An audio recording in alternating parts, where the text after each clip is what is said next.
Let's start with it's just the feedback on the observation. The observations were on the 16th of April. Wow, it's more than long. I was expecting Yeah, it. and then the subject was water quality and wastewater. The topic was chemical, water quality and risk management, quantitative microbial risk assessment.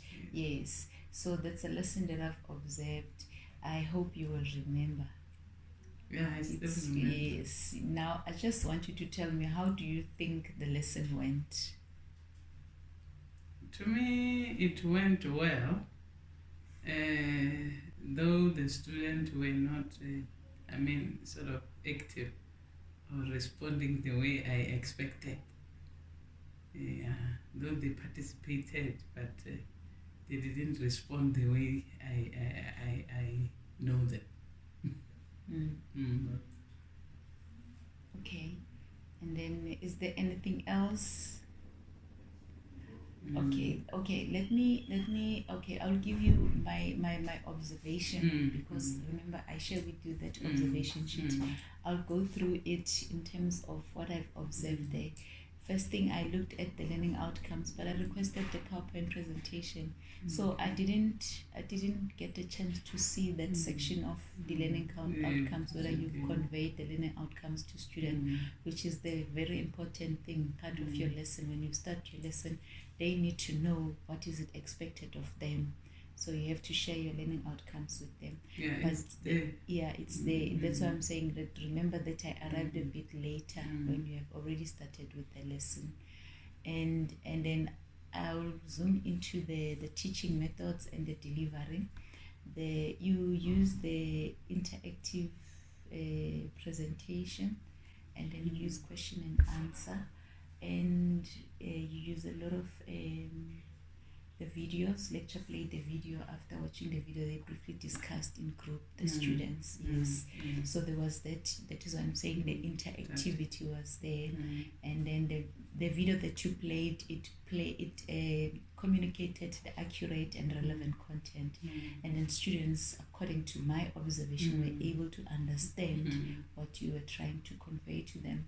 And then you collaborated with them very well, and then using the resources and the teaching material that you were using during that lesson, and then you used technology enhanced lesson.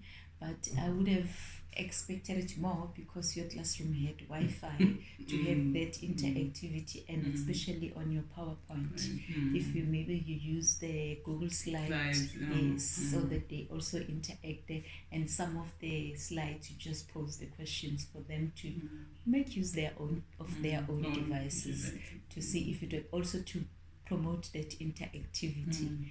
And then the lecture provided, remember when you use that PowerPoint presentation with that, it's not just a knowledge type where they type. You just ask, and then they can punch in the sentence and some. Yeah, that's why maybe the participation with me, direct with me, was very low. Yeah. So you provided example of the incidences that happen in South Africa about the quality of wastewater, which was relevant to students, and they could relate to that. To me, it's more important. Students have to relate to what they are doing in class with the actual things that are happening around them. And then you focused in what I've seen is that, remember I said at the beginning, I did not see the learning outcomes, but at the end, when you finished your lesson, you recap in terms of the outcomes. Yes, to say this is what you guys were expected to do, which was good. And then I looked at the resources that you use, or also students they use their exam pads, the notebooks, PowerPoint presentation that you use, and the YouTube videos. And student engagement and learner activity. Students were engaged throughout the lesson. At the beginning, they watched the video and they responded to questions. Actually, at the beginning, they had to respond individually. Yeah. Yes. I started with some on the answer sheet and handed in. So that I can assess what they know, and so quickly I look at it and I realize that That's what I'm saying, that because your class has the advantage of a technology, this activity, you will have converted it to an online thing where you will be able to see, yes, it was something that they needed to write, but by just browsing just a few in class, you will be able to pick up that. Yeah. So during the lesson, the lecture posed the questions to student, and student answered orally. So, you managed to use different strategies in one lesson to keep student active and engaged, which benefited the lesson. And then through the classroom setting, now we look at the classroom setting. The environment, it is conducive to learning, but because the rows are fixed in like rows, you know what, and then if you now form groups, you can, it's not flexible. The furniture is not flexible for that type of activity, but you managed to create those, and students were able to work in groups. And then group activity permitted the student to persevere and be resilient. That was another thing, and they contributed as well, you know. And then we look at your relationship with the student. What I can say is that you are interested and enthusiastic about the subject yourself as the lecturer, and if you have that, it's easy for you to convey it to students, and it's easy also for the students to be able to just pay attention to what you are saying. And then you provided areas that were contaminated with water in various local communities. That was another thing, that it showed the student that you are not only looking at the international things, but you're looking at what affects us locally.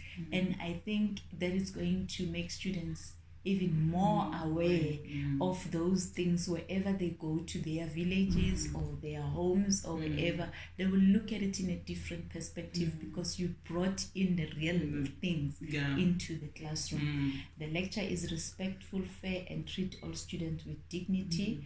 And then you encourage participation. And then a student wrote the pre-test and participated in group activity. And you are confident, you have self-confidence, and move around the class. That was most important, because remember, our podium is in front, but you didn't allow to be controlled by the podium. Sometimes I can't even realize that I'm going up to the student, because it's something that I usually do. Yes, and then to go to them, to be just closer to them and leave that thing, because if you stand there and then you teach, you keep that distance. So you keep that relationship with them so that they understand whatever that they are doing, and then you are closer to them, you keep on checking what they are doing. So you presented yourself professionally and maintained a good appearance. Now we're going to your presentation style. That's one that I've started with, to say you moved around the class and maintain eye contact. Your voice is clear and strong projection and proper pronunciation. The English is the medium of instruction that was used in class. What I've noticed is that in your class there was no learner with special needs. So all the learners were covered in your lesson. And then we move on to the classroom management and the leadership. The pace of the presentation was normal, and you used the time wisely. And I like the way that when you allocated different activities at different times. And then the interaction was attended to in question and answer. Student wrote pre-test and group activity, and then you also moved around the class. So you actually demonstrated the leadership ability and maintained the discipline in class. And then when it comes to assessment, you gave student individual assessment where they wrote on paper responding to 3 questions after they watched the video. That was the prior to test their prior knowledge. Student had they hand in their answer sheet. You also did the group activity, show them the video, and provided student with 3 questions to discuss in the video. After the group activity, student wrote the answers on the paper and handed in the paper.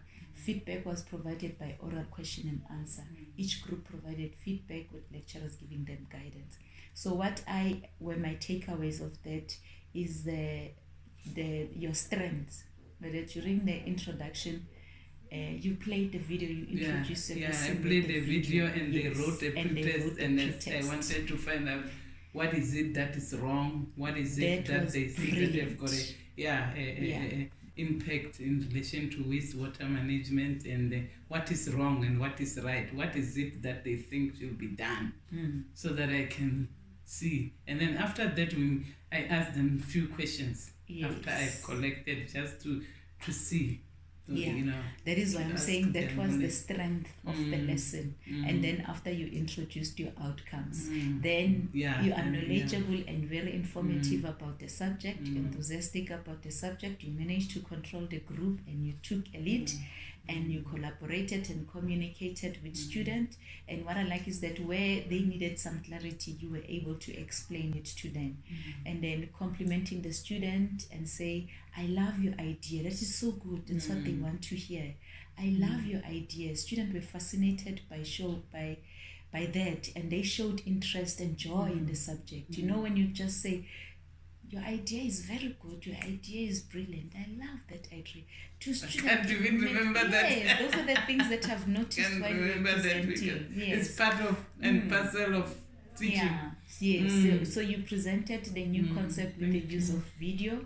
You pause the video and further explain to students the qualitative and treatment of water, and then you constantly ask questions. Now the weakness is only one thing. It was lack of immediate feedback from routine classwork, because they had to hand in and give it to you and you were going to mark. So that was the only thing. So let's take advantage of the Wi-Fi in the classroom and see how best we can use that internet. I know that they're sometimes I forgot to use the Google slide, right? Down all day. Google Slides. All day. Have to Please write it for me so that at least I can go through again. I always want to use it, but I said, where do I start? And that was my suggestion for improvement, because the class is Wi-Fi enabled. I always want to use it, but I tried it and we open. And I said, I have to ask you so that at least because previously when I went for this course, I was shining for this climate change, how to enact climate change, to include climate change in our curriculum. And use digital mode for teaching. So I went there. Did you present it? They were just teaching us, using technology in classes. Some of the information that I presented, the way I've put my resources, I just mix it with what you taught me and with what they taught me. And I find it so much relevant. I was telling them that we use Google Slide, but when I come back, but I said, those people were able to go for Google Slide and follow my link, but now I forgot. No, you must remember, it's your PowerPoint, the way you created it, and then you post it on Google Slides. But then I'll show you. Just write me step by step and send it to me. It will come quickly, I know. Yes, and then you allow students to do self-evaluation after they have written the test. So those are the things that I have observed during that lesson, but I still want you to take advantage of that, and then also I will show you other tools that you can use that can benefit the student. You show me the and then you have to use Kahoot also with the student. Those are the tools that you need to use. I will show you also how to use it. It's very interesting. It will also keep interest on students. They can watch the video and then you can have like questions that you can ask. It's like a game in class. And then there are a lot. And they like it because mostly when I play the video, after that, when I finish my class, they clap hands and I say, these students. Exactly. Because they enjoy the lesson or what? They do. I don't know, but they always clap hands. And one thing that I want you to do is that introduce the flipped classroom into your children, because they level 3. Yes, introduce the flipped classroom whereby you can give them a topic, you can give them a PowerPoint presentation and request them to also prepare. They must use the tools that you are using, get the videos, get the pictures, get whatever. Then you are taking it to their the ownership to them. And I want you to also encourage a learner-centered approach. If you do that flipped classroom, in your lessons, you don't have to explain every time and be the one who's finding the video.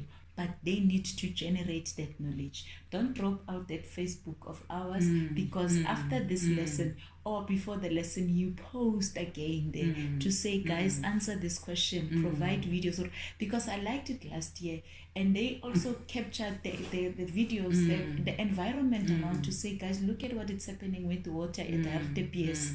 What is the environmental thing? Those things are the things that... Do I use the same...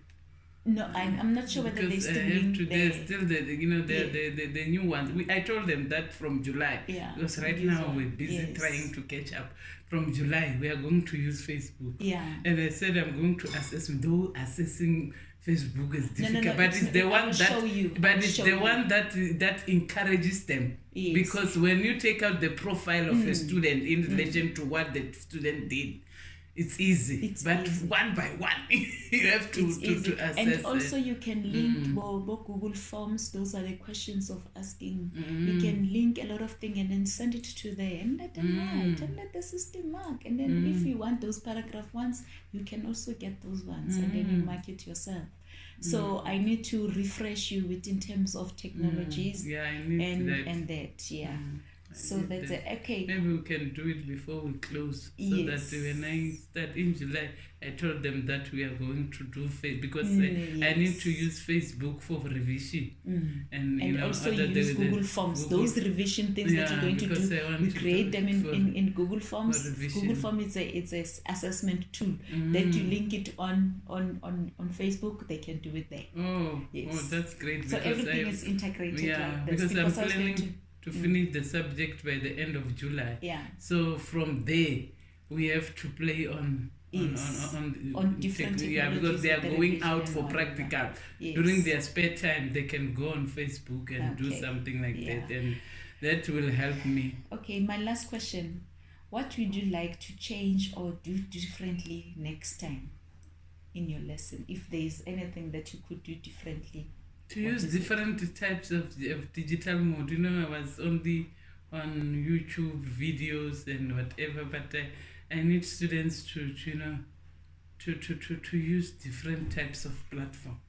Because I know that I'm not yet there, but bit by bit I'm going to be there, but I need different platforms so that at least students can interact very well. Now remember, I'm here to support you whenever you need me. You drop me an email like you do, and then we I will drop you an email somewhere. And also never underestimate. I'm happy because you attended the VETS thing, the lesson plan. You must do your lesson plan, because it is going to help you. Remember, I gave you the template in terms of planning for this lesson. What technologies I'm good, how am I going to use it? That's why I put all the lesson plan and all my things there, all your things because there, it's some of the things that I learned there. I just mix it that I did in VETS, that you did with me, and integrate all of them in one, so that at least they are my lesson plan. And it will make, as we are enthusiastic about the subject, think of the student. And please, what you are saying to students, I love your idea. You don't know how much difference it makes to them. When you were teaching and I was observing, the reaction after that, you know what, they felt so proud. I know it, and they get that assurance. Okay, thank you. Thank you, Doug, for affording me the opportunity to come and observe. And remember, I'm still there. This is my Hagahile assignment, and it's also like a learning curve. Yeah, but I like the way you support us. It's just that, that week we should have come. There was a lot. Yeah. The others were writing exams at UNISA.